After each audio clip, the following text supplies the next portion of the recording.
Hey guys, I'm Chris with Dream Studios. I am back with a new video. This time we are doing a build-up demonstration. So let's go ahead and get cracking. Hello, and welcome to my channel. This is episode 1 of the build-up tutorial for the Corsair NELL Starship from Battle Beyond the Stars. The kit you see in this video was 3D printed from my 3D files available through my website. Check the links in the description to see more. In part 1 of this series, we're going to examine and smooth the parts.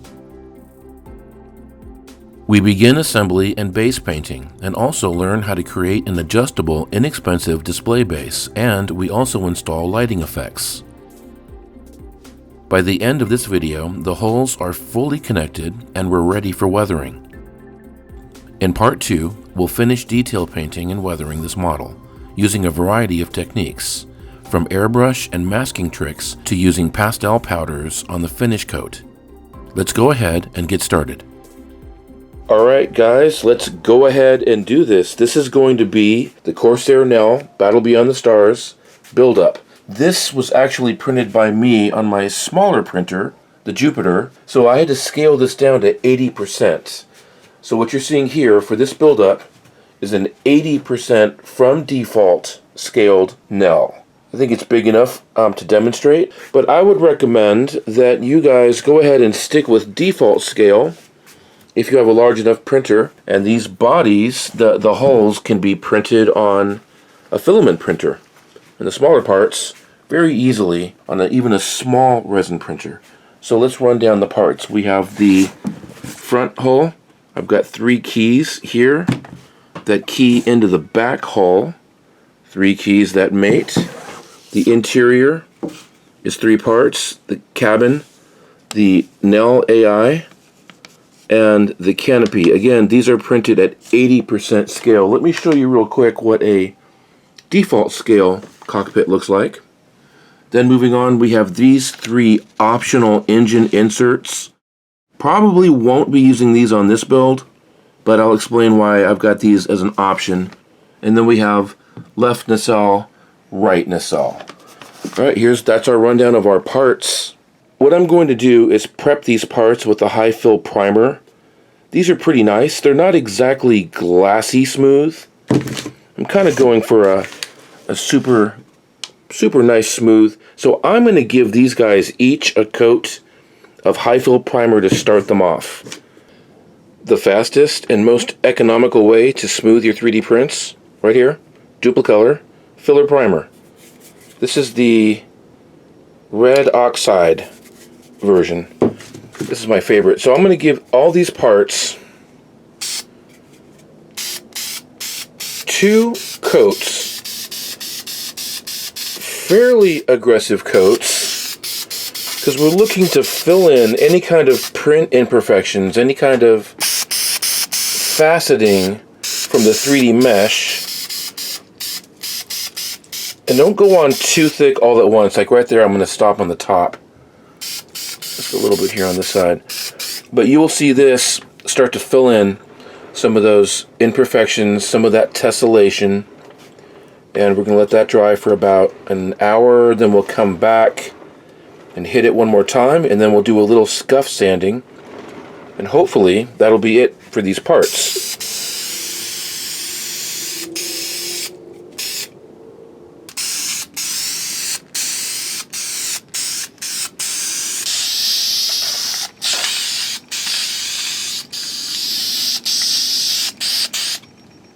Since we'll be lighting the cockpit and the engines, I'm going to light block any areas where that light might bleed through.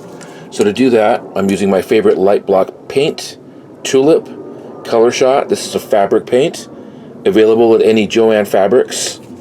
It dries quickly, it sprays kind of thick, and just one spray, just like that, one coat, is enough to completely light block these parts. Because these are really, the chairs and everything are translucent. I don't want the light coming through them, so I'm just making sure that they are coated And same thing with the insides of these engines inside here. If I can do this with one hand, I'm going to give it a shot inside. And that's going to prevent light leak. And I'll also do it inside of here to light block behind the canopy.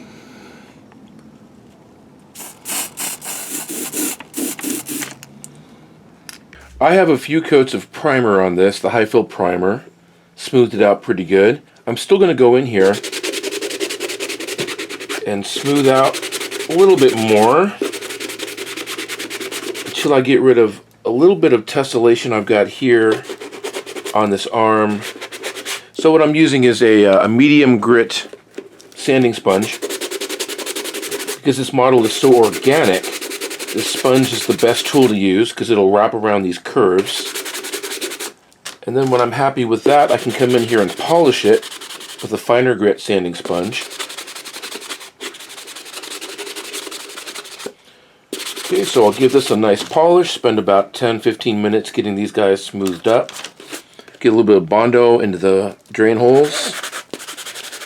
And I'll spend maybe 15-20 minutes getting these all prepped out, ready to primer again, and we can move forward. I'm going to be installing lights into this cockpit and the engines. So I'm going to mod this body. You can actually insert this hole in your slicing software. I didn't do it for this initial print. This is kind of my test print. But I'm going to do a hole right here so I can pass an LED through the interior. I'm using an extended drill bit because it's a little bit of a reach. And then I'll do the same thing with the regular drill bit to pass through 3 LEDs for the engine lights.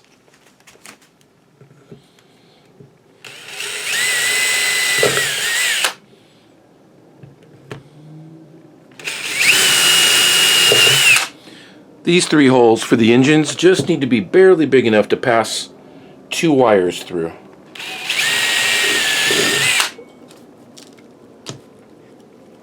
Alright, let's talk about mounting. I thought about mounting this model from the side. The film used model has a rod coming out about here, sideways. Thought about it, but for a model this small, because this is undersized from my default scale, I'm going to mount it from the bottom. And I'm going to put a mount point right here. Little smooth spot right there. And if you know me, if you've been following my channel over the years, I'm very fond of 1/4 inch couplers and Panavice mounts. So I need to embed this 1/4 inch coupler straight into there. I've already got my proper size Forstner bit out. I'm going to get right into the middle of this. Oh, and before I drilled, I packed in a little bit of resin right underneath here just to give me a little bit more beef, a little more material to drive into. You can do Bondo in there if you wanted to, a big glob of Bondo. You just want some meat in there.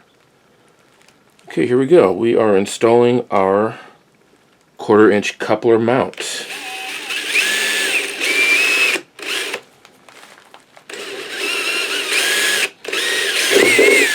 Okay, we are all the way through.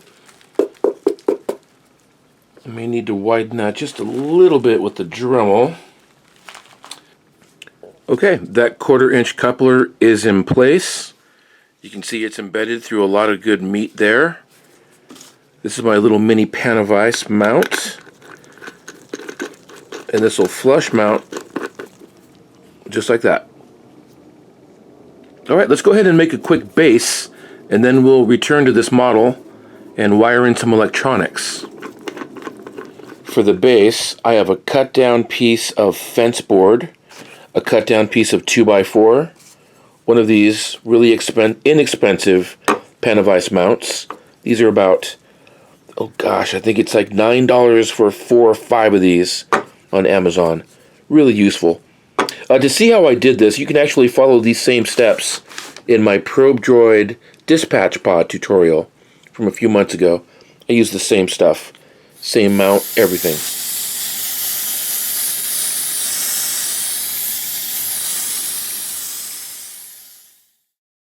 I've got the pan of ice mounted to the pedestal. This is a simple base, not super pretty, but it's effective and it's exactly what we need. To light these engines, I'm using standard 5mm pre-wired LEDs. I fed them through those holes we made into the engines. Wires coming out. I've connected all the positives, all the negatives. I'm going to extend these wires. I'm going to give it an extra, oh gosh, I'm going crazy. Probably, this is almost a 10, 11 inches of braided wire. So I'm going to extend both of these so we can go out the bottom of the model.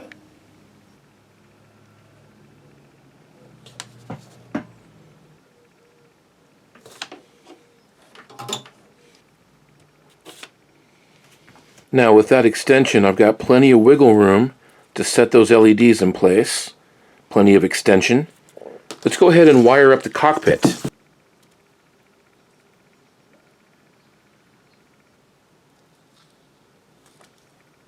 Okay, here's where we're at. We have 3 LEDs for the engines. I have my extension wire coming out. I've got my 1 LED for the cockpit extension coming out. And the plan is, off camera, I drilled a secondary hole for the wires to come through.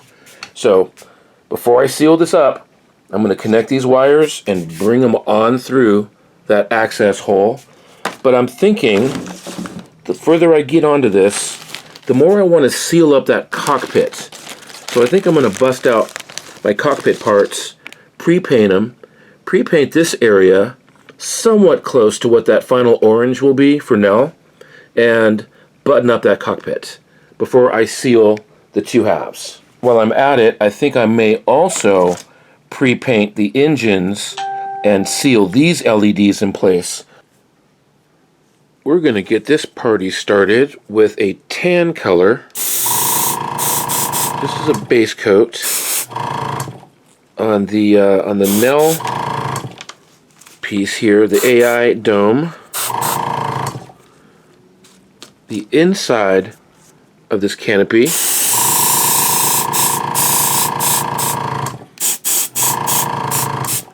And the cabin.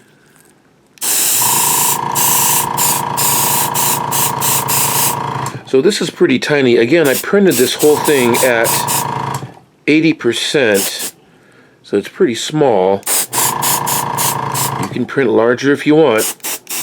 So there's that orange color, that whole orange color is the trim in here. I might come in here with some micro brushes and do a little bit of that orange trimming. But for now, I'm happy with that. And then I think we will spray the inside of this canopy that same tan color. It's the best I can. I'm going to spray the ceiling and those sidewalls.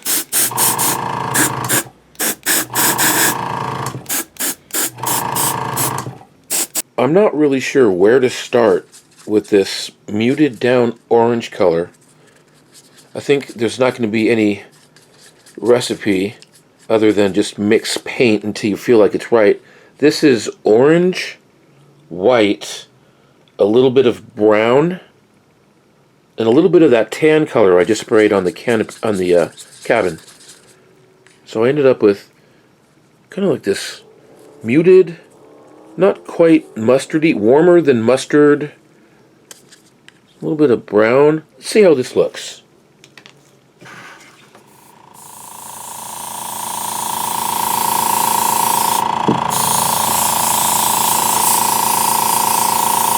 I think I might mix possibly a little more warmth into this. Be right back. I'm going to mix a little bit more orange. So a little more brown in this. Oh yeah.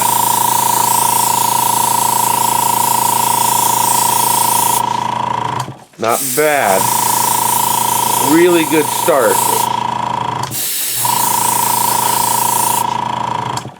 That is not a bad start for that weird NELL color.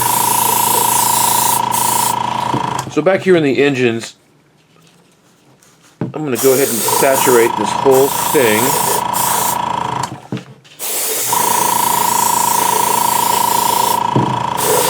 Especially inside these nozzles, because I won't be painting in those again once the LEDs are fixed. Definitely this will need to be darker, but I'm starting here. Only a start point.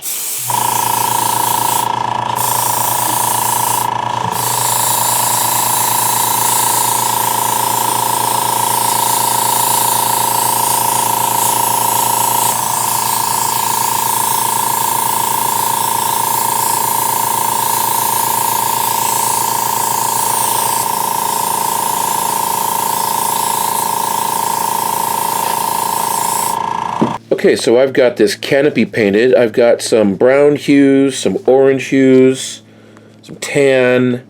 I'm not sure this is exactly accurate. I have an LED in here.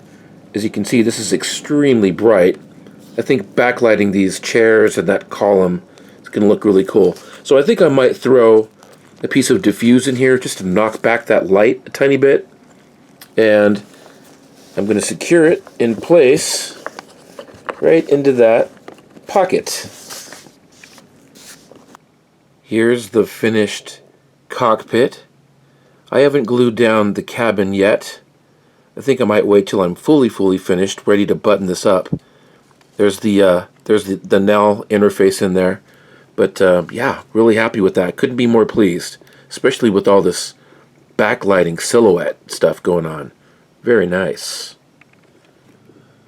I followed the same procedure for these 3 engines very carefully, placing them deep inside those nozzles. And there we go. Engines done. Cockpit done. I'm ready to mate these up and continue on. So there's a little bit extra tessellation around the joins for these arms. So what I did is I mixed up some Bondo paste. So I actually thinned it down with isopropyl alcohol. Made it really thin. I spread it over the tessellation. Spent some time sanding it out. So I just thought I'd be realistic, you guys. So it's like, this takes work. This is not a model for beginners. So you want to spend, depending on if you want this to be super nice, you want to spend a little extra time smoothing out some of those areas. I've resprayed all my parts again and came up with the recipe that I'm fairly happy with. This is 5 parts orange, 2 parts white, a half part of brown, and 2 parts thinner. And I come up with this really kind of muted down, light, but also warm. And I think when I go in on my final passes of weathering, doing a little bit of brown, this will darken up a little bit, but I'll still have that nice, cheery, warm color. We'll see how this works out. But anyways, that's the little recipe I came up with. I'm not saying this is exactly accurate, but this is where I'm at with this. My friend Craig last night was looking at my progress photos and was noting that my white lights for the cockpit and engine seems a little bit cool, a little bit too white. So I'm going to tint them, give them a little bit of a gel using, I've got this Tamiya clear orange. Here is the clear orange going onto this bulb. Oh, instantly. I don't know if you can see that color value change, but it's instant. Much warmer. Yeah. Probably can't. Yeah, you don't see that on camera. But I'm going to probably do about 3 or 4 layers, maybe 5 or 6 layers of this translucent paint onto the 3 engines and the cockpit just to warm them up a tiny bit. I'm about to do 2 additional mods, mostly off camera so I can concentrate on them. I'm going to replace this marble with this marble, this clear guy. This comes with the STL file sets. Just print it in clear. I have a video, by the way, on how to achieve nice and clear parts. So that'll be replaced, dremeled out. That marble will be stuck in there. I'm going to drill into this so I can have a pin sticking out of this, and that'll mate with the large strut. So I'll embed in there. I'll drill a corresponding hole here and get these nacelles pinned up. Okay then, these mods are done. This clear bubble is in place. I dremeled out as per plan. I actually ended up cutting this sphere, the marble, a good 2/3 of that marble off so it fit in place like so. I have my aluminum stems here, my support rods for the nacelles, and then while I was working on that marble, I decided to go batshite crazy, and I was thinking, I saw a couple pictures with that marble lit up, so I decided to wire in a second LED. I just broke into the line there, made an inline connection to this LED, mounted it on a piece of acrylic rod, and I'm going to glue that so it sits somewhere back here to give a little bit of illumination to that marble. So you can see here I've got that light stem glued up to the side wall, pointing somewhat in the direction. It's kind of a bounce light that's happening onto that bubble, but illuminates it pretty good, man. I did not plan on this. Really cool cockpit details. Alright, I have both sets of wires coming out of that access hole. I have my stems ready to accept the nacelles. All three engine lights are on. I've got my bubble light on and my cockpit light on. So we are ready to close this up. I'll do this off camera. I took the plunge. I'm all sealed up. I just have this nacelle dry fit just to get an idea of the size of this. Even though it's a shrunk down model, it's pretty big. So let me show you a few tricks on blending this seam line. As you can see, I've isolated my seam line here so I can concentrate on my work area without worrying about getting Bondo on the outside edges. I can concentrate just right here. Now to fill these edges, I'll be using this glaze. It's a Bondo style finishing glaze available at my local auto store. I've got a palette for stirring, a stir stick. I'm going to be using isopropyl alcohol to break down this to make a nice smooth paste. And then to apply the Bondo across that seam line, I'm using these carving tools. The more precise you apply this filler, the less sanding you'll have to do. And you can also, like on the underside here, where I'm crossing this detail, I can use these sculpting knives to very carefully carve away that Bondo as it starts to gel and make a nice, really clean transition. So there'll be very little sanding at the end. I'll mix a batch here on camera to show you how I'm doing this. Just a little bit at a time. That's probably twice as much as I need. And make sure that when you're using this glazing putty, don't use an old batch. Use kind of a newer batch. I have my catalyst decanted separately. Just need a little dot here. The more you use, the faster this will kick off. In fact, that's going to kick off pretty darn fast. So before I mix that, I'm going to apply a little bit of my ISO, because we want this to be very smooth.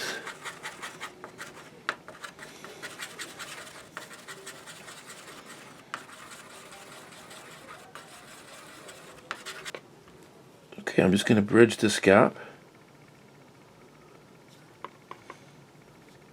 Just a little at a time. And I'm going to pay attention to these contours. I'm going to pay attention to where I see panel lines also.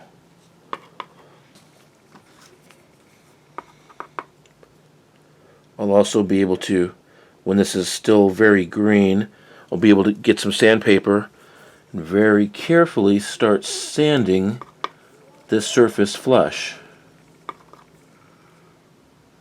So here, across this detail, as this starts to get a little bit firmer, I can use my carving tool to go ahead and make those nice plain cuts. My goal here, even though this is taking a little bit of a longer time than if I just slopped it on, is to avoid a whole lot of sanding. Nice and clean.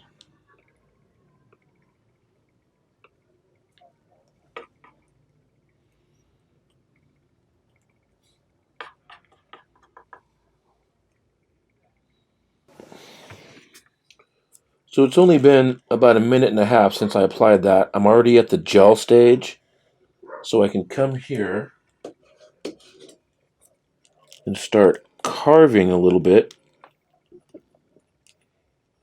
We're removing some material so that my sanding job is a lot easier. Now if you time this right and don't wait for this to fully cure, do this when it's still a little bit green. This will sand much, much easier. This has only been setting here for maybe 10 minutes. Well, maybe 10 minutes. Max, maybe more like 8 minutes. So now I can come in here and start sanding, and the excess will come away really easily. I'll do this little part here, then I think I'll do most of the rest off camera. But you can see how easily that excess Bondo is coming right off. This model is holding on to what it wants to fill that gap. And you're looking for a really thin line of filler. Okay, that's done. I can come in here. I might bring in some files to get into some of these recesses. But you get the idea that you start working this before it fully cures. Okay, from here to here, I'm pretty much, that's it, I'm done. I'm just going to bring over, I can bring in a little bit of 500 grit paper just to give that a polish.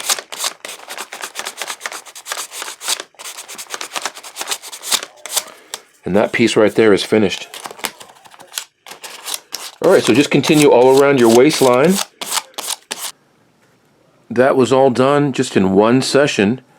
Pretty fast and easy. I'm going to remove this tape, spray the base color over that seam line, and see if there's any touch-ups needed. Not bad. That is just after one single pass. There's a couple areas I need to address, maybe a tiny bit more Bondo, a little more sanding. That's just going to take one real quick pass and this is done. Okay, here she is. Seam line's all cleaned up. Looking really pretty. I am going to be shooting this over, doing a seal coat with some matte clear. I just use my standard Rust-Oleum matte clear. So anything we do with the paneling, anything we do with the weathering, can all be wiped off with some solvent.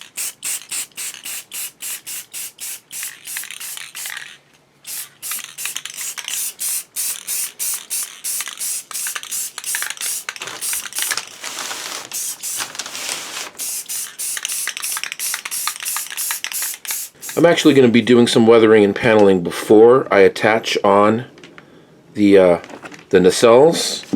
But here's one last look before all of that happens.